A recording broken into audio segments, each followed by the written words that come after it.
gens qui peuvent s'occuper de nous. Sinon, nous sommes ici et avec nos amis qui sont dans le centre. Chaque matin, on les donne bouilli. Et midi, si ce n'est pas le riz, ça doit être la pâte. Le soir, comme d'habitude, on leur donne la pâte. Et de plus, nous avons nos équipes qui sont présentes sur le terrain. Nous avons aussi des gens qui viennent nous voir chaque temps. L'État, nous n'avons pas aucune subvention auprès de l'État. Et c'est grâce à vos dons que nous subvenons nos besoins. Et nous vous invitons de frapper la porte à toutes les ONG qui sont à Boyko, de venir nous soutenir massivement. Nous avons besoin de votre aide. Achat des médicaments aussi, nous avons des difficultés et nous sollicitons vos aides. Par rapport aux vivres aussi, sans vous, nous ne pouvons rien. C'est grâce à vos dons, c'est grâce à tout ce que vous nous donnez, c'est dans ça que nous prenons pour pouvoir donner un peu à nos Quelque chose qui ronge le malade, ça ronge sa famille, ça ronge toute une société. Alors nous avons décidé de faire ce genre d'action pour accompagner alors les personnes en difficulté, les personnes malades. Alors, de quoi est composé de ce est composé de maïs, de pâte alimentaire, du savon, des vêtements et quelques cahiers pour l'administration. Alors, je voudrais appeler toutes les bonnes volontés à se joindre à nous et à faire de ces gens d'actions.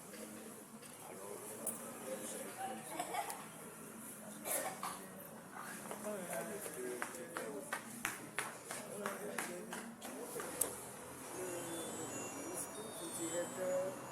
franchement, j'ai vu qu'à la prochaine reprise, ce serait plus fort. Je dis merci, je dis non beaucoup. Et si je dois surnommer l'élévateur des cœurs sensibles. Il a choisi d'accompagner, assister les indisposés de Saint-Camille. Chacun de nous est porteur d'un handicap. Si le frère partager quelques présents, ne peut l'accompagner et l'encourager. Je crois que cette personne ne fera pas la prière, elle va apporter la vie. Et il est en train de poison à l'hôpital. Comment elle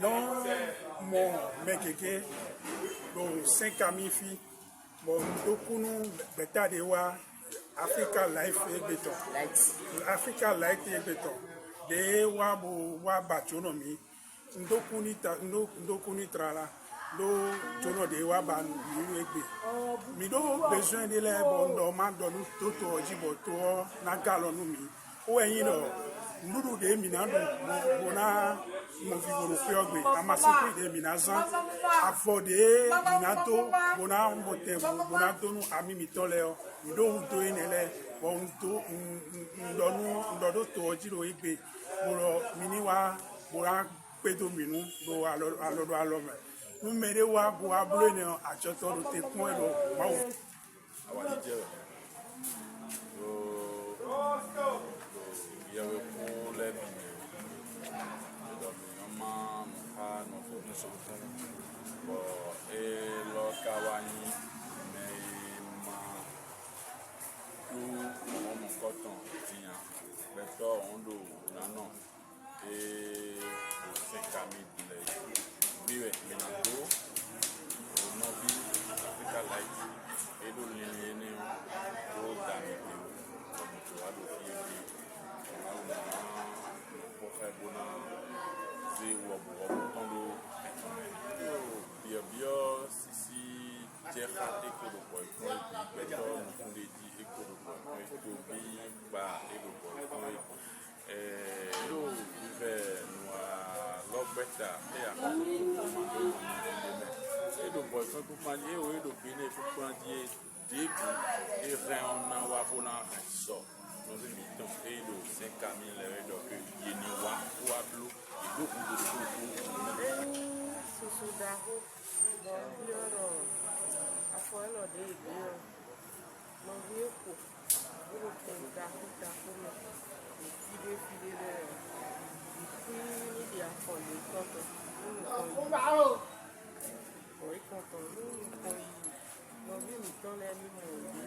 Egbe mi wa 5 mi parce que mi mo do egbe azanda kode bon mi do azan mi na partager ha no vi mi ton wan do no le be no mo do ekun do mende o ekun sodo alogoto de o emi me mi de sin do mi do gbede mi na no poka e bona kala e do peter do budo o bo mi ko mi de le play bon eloyin awukele ni o eloyin afọpakele ni o eloyin makaoni molikun nkelete ni le mi kan wa nu memo nkan ton le dash do podo de o se o si che mo wa emi kele ni do ekwe wan de wu no enele de su ejolobodo mo wo eno jime de po ni po wa me de ka bi eni akuno pẹ̀lú to bo wa to mi na bi me no mo zansan gbe me gbadabo no duwe do epo pe de hun ni no fun me ni le eni ma do be joro kan le kabi sun kota je na be yo eni ma do mo. Chers animateurs, bonsoir.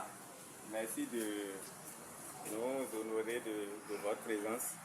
Parce que parmi vous, j'espère qu'il y aurait d'autres qui seraient peut-être pris au boulot. Donc je vous dis un grand merci. Ok, l'initiative est venue juste pour vous dire merci. Merci à la presse béninoise, particulièrement celle du jour, pour tout ce que vous faites à la musique béninoise, donc aux artistes, et particulièrement à moi, Africa Live. Cela m'est vraiment enchanté et je ne saurais vous dire merci. Parce qu'il y en a parmi vous qui ne me connaissent pas, mais jouent mes œuvres de façon régulière. Alors, je vous dis un grand merci et j'implore d'abord le bon Dieu, l'éternel Dieu et les membres de vos ancêtres pour garder, vous protéger votre petite famille, votre famille et votre entourage. C'est ça que vous avez. Merci beaucoup. Avec tout l'honneur dû à son rang, je voudrais inviter à mes côtés l'artiste qui m'a trouvé pour venir nous dire un ou deux mots. Gbẹ̀rù tọ́jú nánú mi dẹ́lẹ́ gùdò. Gbẹ̀rù tọ́ nánú mi dẹ́lẹ́ gùdòdò. Ìhọ́nà èdè mi kàdó ènìyàn. Ìhọ́nà èdè mi kàdó ènìyàn. Tẹ̀kíní sí ẹ̀yìn bẹ̀rẹ̀ tó tán lẹ̀. Sùúrù tán lẹ̀, bọ̀kí kan tán lẹ̀. Journaliste ẹ̀yìn bọ̀kí kan tán lẹ̀. Sùúrù tán lẹ̀, bẹ̀rẹ̀ tán lẹ̀. Kàsínà délẹ̀, kàsínà mímẹ́.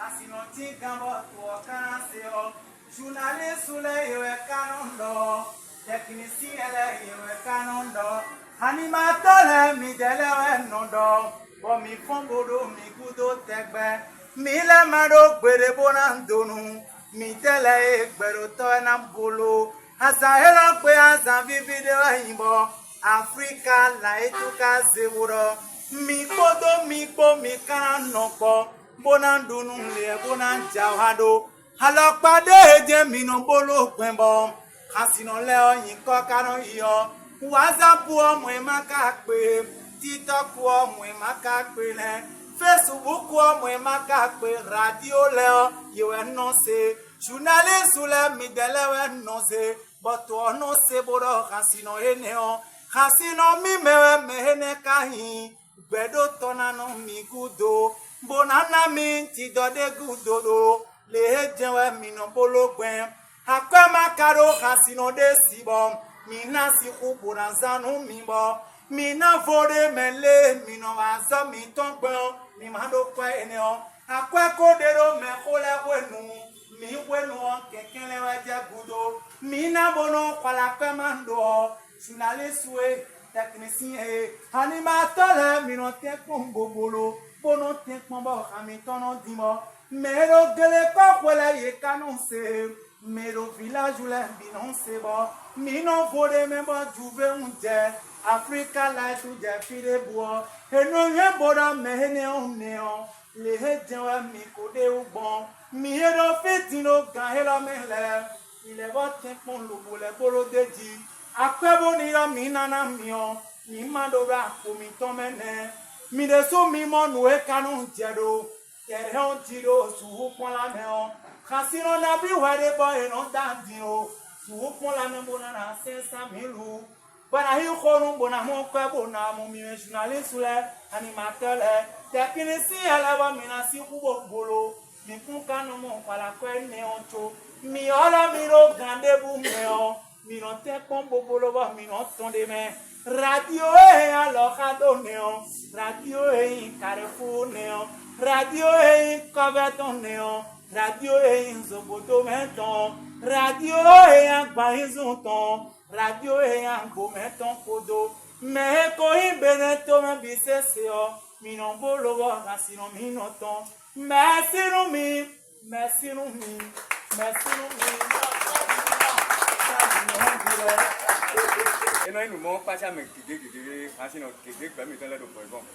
Ben alors, trouver d'autres même si n'a tout dans nos et qu'on a jamais quand tu peux de mort et nous a pas mes coups. Nous le monde où est nous média. Histoire de 31 décembre 2017. 31 décembre 2017 et bon un peu avant ça, en 2015, puisque moi il faisait le commerce, était commerçant. Je livrais dans l'administration publique. Et le 15 mai 2015, j'avais perdu ici à Boycon un montant de 125 millions. C'était un mardi 15 mai 2015. J'avais perdu devant le 16 juin Boycon là, un montant de 125 millions. Donc de là, j'ai connu une faillite directe. En son temps, si Komi Koutié doit quitter Banté pour aller à Cotonou, c'est qu'on doit se voir ici avant qu'il ne continue. Sinon, il peut passer la nuit ici. C'était un ami, oui, c'est un ami parce qu'on continue de l'être. C'est un ami fort à moi. Donc le 31 décembre 2017, là, je devrais, avec mon épouse et mes 2 petites filles, fêter même sans du carré. Et une personne dont je tais le nom, à qui je devais 10 000 francs, me mettait de pression. Ça tournait un peu en rond, mais à son arrivée, je vais dire à celui-là, toi, aujourd'hui il est bien vrai que celui-là est dans une difficulté, mais rien ne prouve que dans 1 an, dans 2 ans, dans 10 ans, on n'aura pas besoin il ne nous serait pas utile à quelque chose. Et c'est lui qui a pris son argent ce jour, il a remis à ma femme, il m'a dit, il disait, faites tout pour que les enfants mangent quelque chose ce soir, demain et dans la semaine. Après, je reviendrai. Et il m'a toujours soutenu en son temps avec ses moyens de bord. Donc quand je lui reconnais, quand je me souviens chaque fois de ça, je lui dis, n'importe où il est, c'est que je le fais, quels que soient mes moyens. Tout le monde ne connaît pas tout le monde. Donc avant de donner la parole aux représentants des journalistes, je voudrais proposer que nous puissions rapidement faire un tour de table, nous présenter pour que chacun puisse désormais mettre un visage sur chaque nom. Je sais combien les animateurs, journalistes et techniciens se mobilisent au niveau des organes de presse, que ce soit radio, proximité, radio communautaire ou privée, non commercial ou non commercial, ou les acteurs de télévision se mobilisent lorsqu'ils ont des émissions surtout thématiques. Il n'y a pas d'émission sur un média où un artiste ne dirait pas un mot. Et tenez-vous tranquille. Lorsqu'un promoteur a envie d'implanter une radio, il a des obligations auxquelles il souscrit auprès de la haute autorité de la communication. C'est d'accepter honorer un pourcentage de diffusion de morceaux traditionnels ou modernes de son territoire.